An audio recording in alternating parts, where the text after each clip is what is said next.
of Moab will be degraded along with the great population, and his remnant will be very small and impotent, Isaiah 16:14b.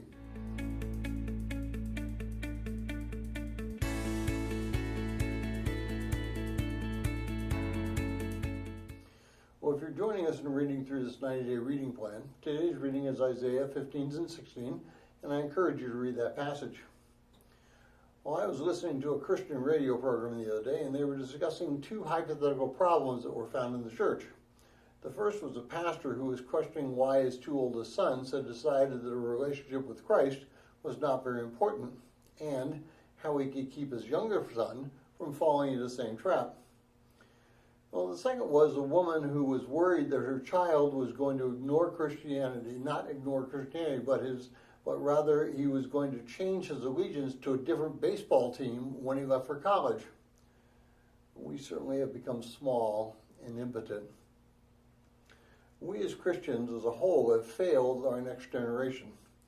We've taught them that all of the trappings of Christianity, but we've not taught them the necessity of the relationship that they must have with Christ. This has really been a long time coming here in the United States. Essentially, it's been from basically the early 20th century, and since then we begin to doubt the scriptures and the necessity of having a dynamic relationship with Christ. Well, this has progressed to the point where Christianity is more religion than relationship. It's more habitual than it is personal. How is it that we can take our world back? Well, first is we must individually repent. Now, what exactly does that mean? It means that we must go and confess our failures to God. And these are not just sins that we commit, but the fact that we don't read enough about him in the scriptures.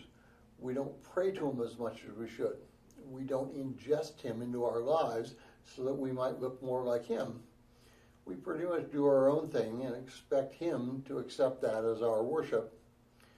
We're about to be degraded both as a nation and as a community for Christ unless we get into change and make those changes so that we will make them work.